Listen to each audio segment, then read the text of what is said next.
Que tipos de aviões os engenheiros da Segunda Guerra Mundial não inventaram?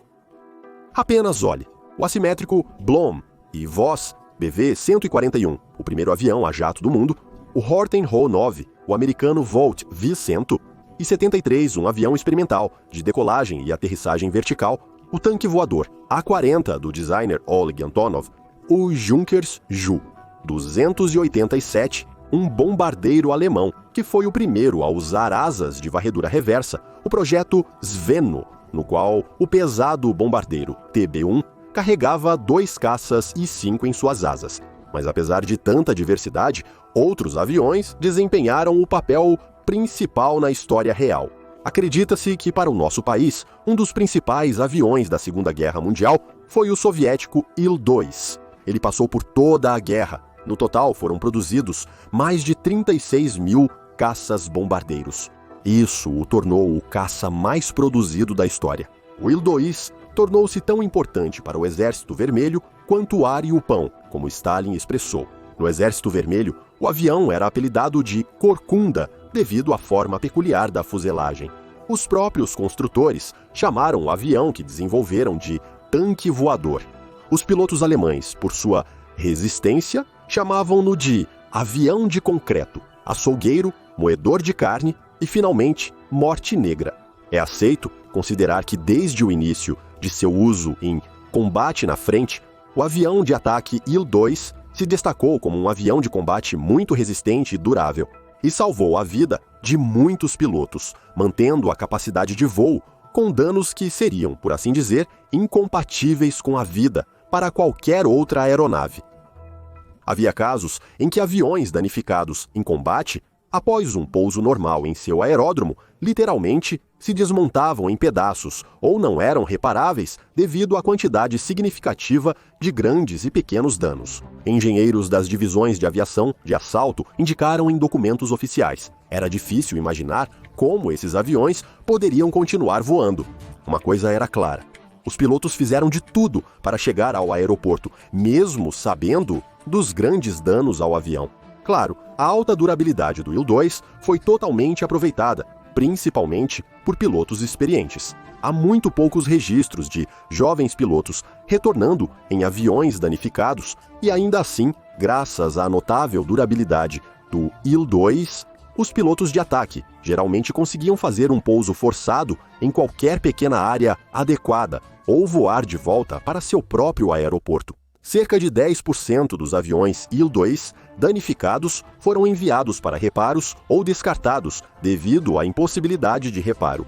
Os restantes foram restaurados pelas forças de manutenção técnica e oficinas de reparo de aeronaves. No entanto, muitos especialistas e observadores apontaram as deficiências do lendário Il-2. Ele tinha uma baixa eficácia em ataques de bombardeio, além de um alto nível de perdas em combate. A blindagem, principal característica do Il-2, de 1941 a 1945, também se mostrou insuficiente. A armadura não salvou esses tanques voadores da destruição em grandes quantidades pelos caças e artilheiros antiaéreos alemães.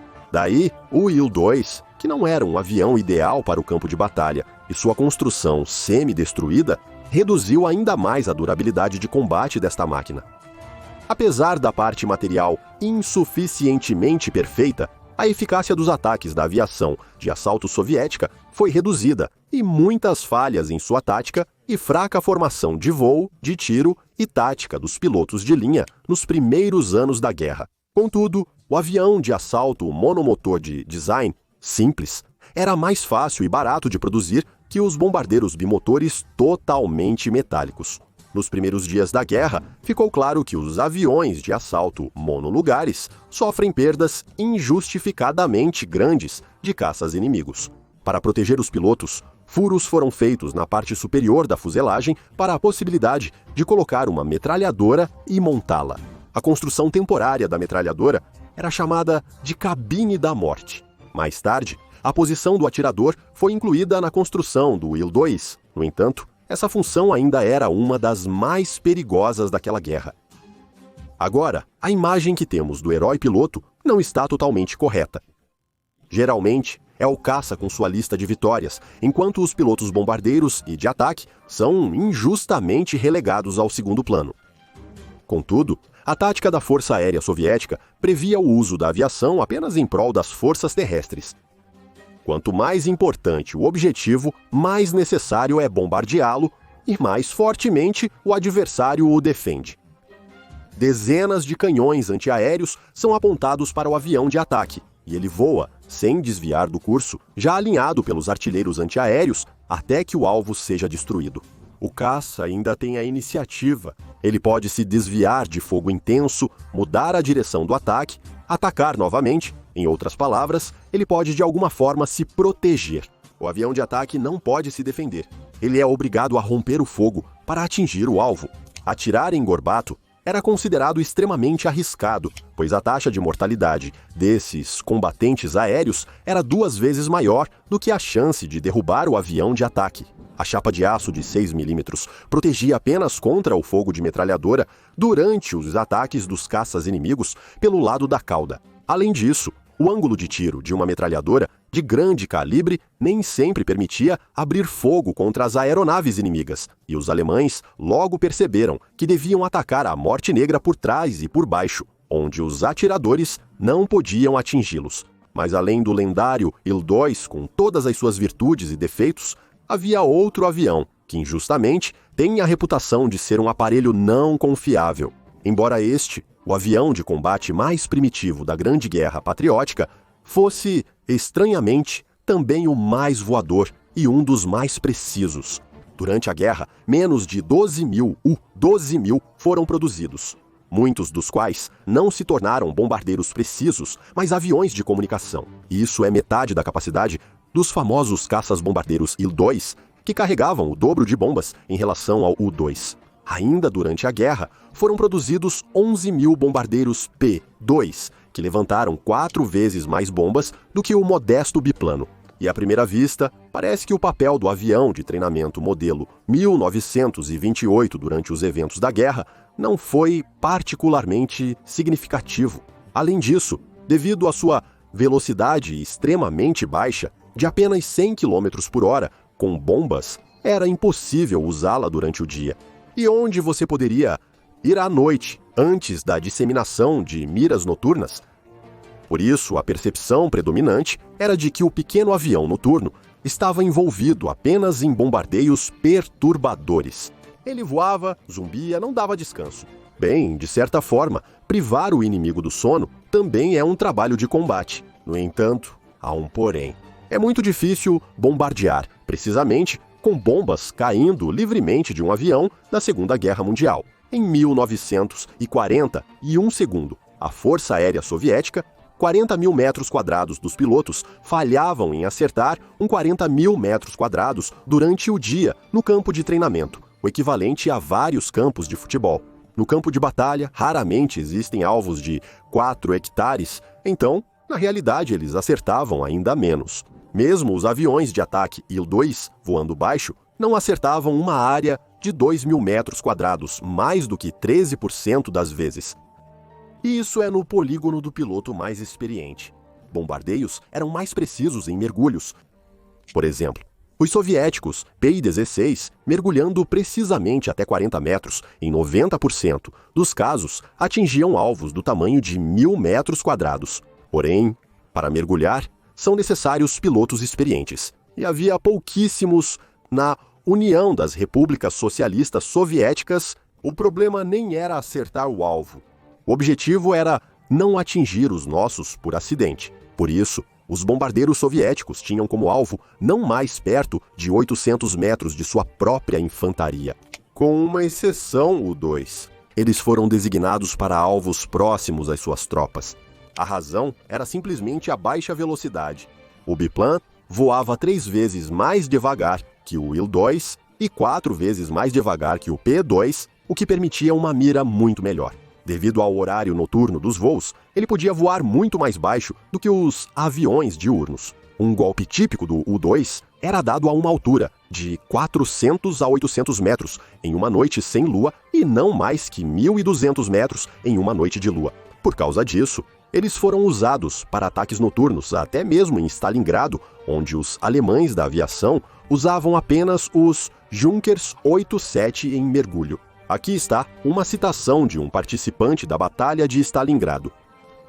Nenhum bombardeiro noturno moderno pode receber tais ordens como as dadas ao U-2. Eles recebem a missão de bombardear uma casa específica onde os alemães se instalaram, não à esquerda nem à direita, mas exatamente essa. Eles recebem a missão de bombardear a metade alemã do quarteirão, enquanto a outra metade está em nossas mãos. E eles, com sua pequena velocidade, com sua precisão ideal de bombardeio, cumprem a missão. Eles bombardeiam exatamente essa casa. Parece que é possível bombardear com mais precisão à noite do que durante o dia, mesmo na menor altitude. Os pilotos daquela época conseguiam ver alguma coisa à noite sem termovisores? A questão é que, após um breve treinamento no escuro, os olhos humanos são capazes de ver até mesmo fótons individuais. Simplesmente, nas condições modernas de poluição luminosa, como é chamado agora, essa habilidade não é utilizada. O equivalente a 1 ou 2 fótons é a luz de uma vela a 10 km de distância. A altura típica de voo de um U-2 era suficiente para distinguir como uma pessoa abaixo estava fumando um cigarro. Um ditado conhecido entre os aviadores noturnos é que um piloto deve conseguir pousar em um aeródromo pela luz do cigarro do comandante, o que na prática não era exagero. Os aeródromos avançados desses biplanos não ficavam mais de 20 km do inimigo, por isso, eram iluminados com lanternas manuais do tipo rato voador, extremamente tênues por qualquer padrão.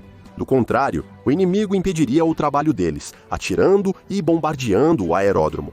Os pilotos sobre o campo de batalha, geralmente, recebiam um setor de 1 a 2 quilômetros de largura para observar até que vissem faíscas saindo da chaminé de um abrigo subterrâneo, o brilho solitário de um tiro ou uma fogueira acesa por um soldado descansando. A tática a seguir era diferente. Em alguns regimentos, o U-2 simplesmente se dirigia ao alvo e o bombardeava. Em outros, ele cortava o motor, ou seja, reduzia a aceleração. E quase inaudível devido ao ruído do jato de chamas, planejava em direção ao alvo em ângulos de até 30 graus. De acordo com os testes de campo, mesmo em completo silêncio, o avião não era audível até que ele descesse para 700 metros. Sherman, olhando para o alvo através do corte na asa, deu a ordem para soltar a bomba. Em seguida, o piloto acelerou prontamente, mas o alvo iluminado abaixo não pôde se mover antes da explosão. Só em casos extremos, se o inimigo, amargurado, não apagasse as lareiras, mesmo no inverno sendo difícil, o navegador lançava uma bomba iluminadora de 3 quilos de paraquedas. Sob sua luz, o avião atacava o alvo. Na prática, isso era raro, pois os alemães, frustrados com os constantes voos, frequentemente atiravam contra os biplanos. Eles raramente acertavam, e seu fogo era frequentemente usado como ponto de mira. Além da precisão, o DVA tinha outra vantagem, a frequência de voo em comum para a aviação soviética. Assim, o 588 Esquadrão de Bombardeiros Noturnos realizou 23.672 voos de combate em 1.872 dias de operação. Em média, 22 voos por dia, embora houvesse entre 20 e 40 tripulações nele. Isso é muito ou pouco? Por exemplo, o 587º Regimento de Aviação de Bombardeio, no AP-2, fez 1.334 voos de combate em 89 dias de trabalho, um total de 130 por dia, com praticamente o mesmo número de aeronaves. O primeiro esquadrão de aviação voou 17 vezes mais do que o P-2 do segundo. Portanto, embora o P-2 tenha levado 4 a 5 vezes mais bombas, o regimento só lançou 880 toneladas de bombas. Mas o U-2 das Bruxas da Noite lançou 2.903 toneladas, o dobro. Eles também carregavam mais munições que o P-2. Por exemplo, o U-2 foi equipado com até 8 foguetes e ampolas com mistura incendiária. Seu regimento lançou 26 mil. Além disso, o biplan lançava munições circundantes e transportava partisãs para a retaguarda do inimigo à noite, o que aviões maiores com sua longa decolagem assim não podiam fazer. Apenas uma das aviadoras U-2 Irina Sebrova fez 1.004 voos de combate, aproximadamente o mesmo que um regimento aéreo inteiro no P-2. Embora a tonelagem lançada fosse várias vezes menor, não é fato que, em termos de eficácia, estava muito atrás de dezenas de tripulações de aeronaves bimotoras. Afinal, como já mencionamos acima, este avião lançava bombas muito mais perto do alvo do que os bombardeiros diurnos ou os aviões de ataque. O biplano de madeira de Polikarpov era o avião soviético mais voador da guerra. Apenas nele, os pilotos soviéticos alcançaram milhares e mais missões de combate. Aviões de ataque, caças, bombardeiros diurnos, todos eles conseguiram fazer não mais do que algumas centenas de voos durante a guerra.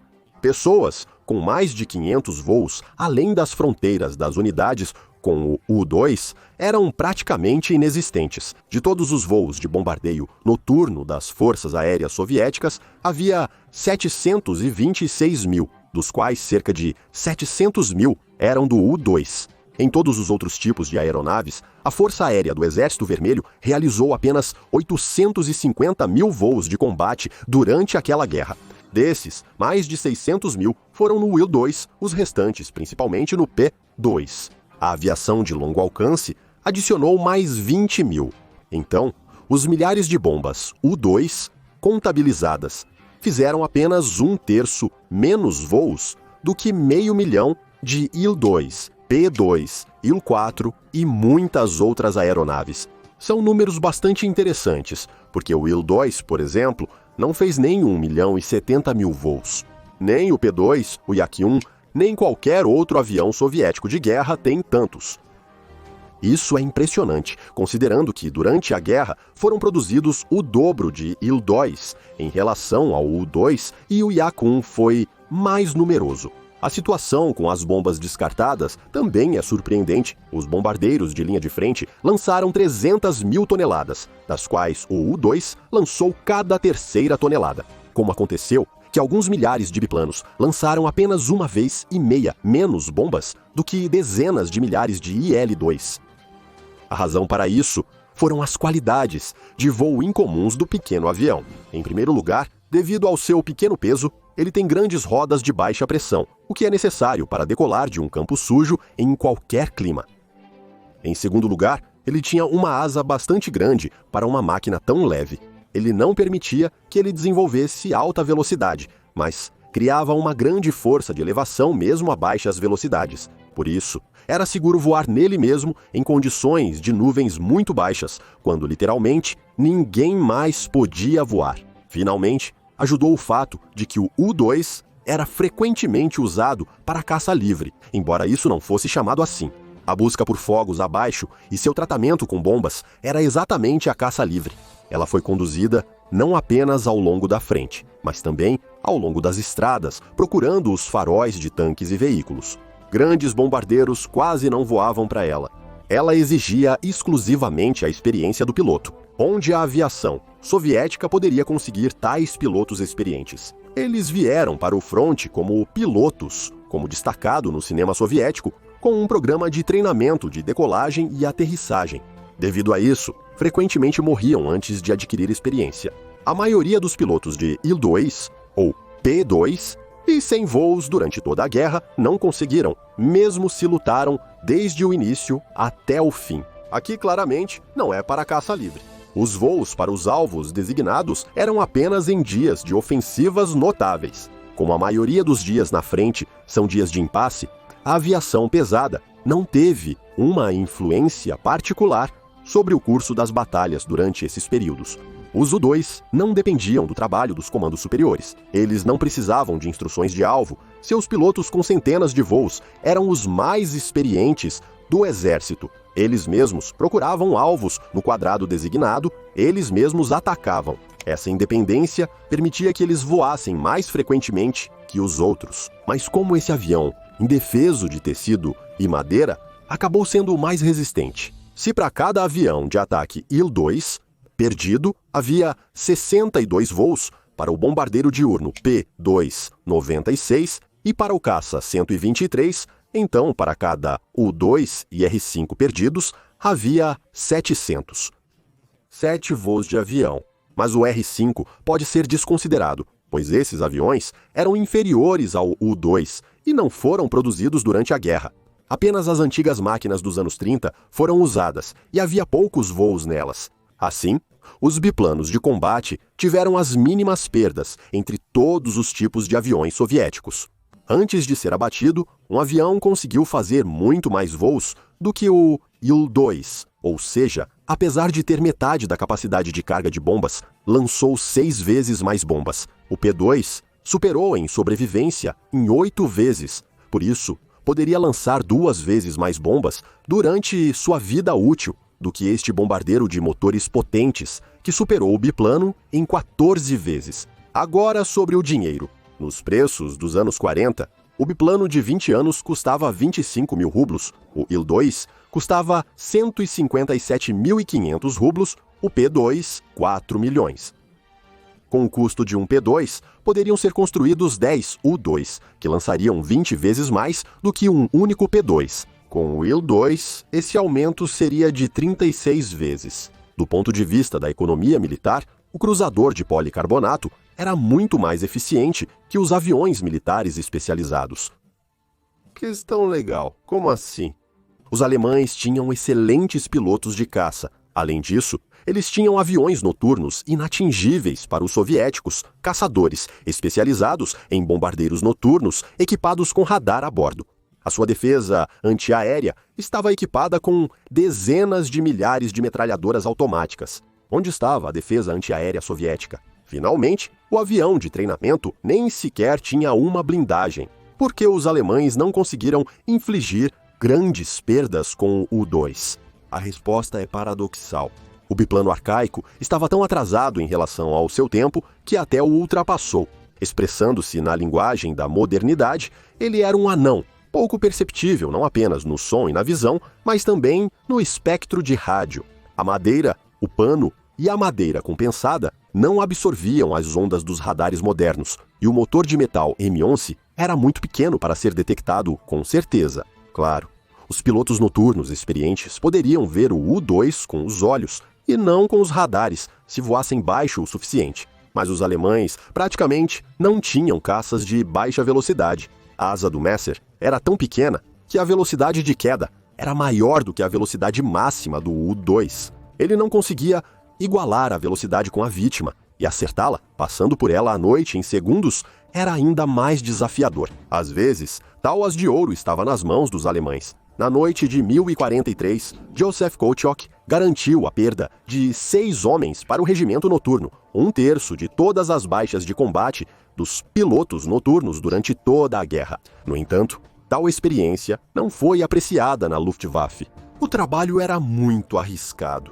O próprio Joseph não viveu nem 2 meses após seu sucesso. Em um dos voos noturnos, ele colidiu com um avião vítima.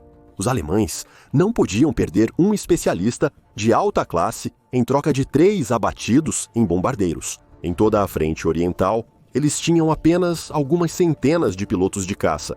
Surpreendentemente, os U-2 não envelheceram apenas na Segunda Guerra Mundial, mas também na Guerra da Coreia.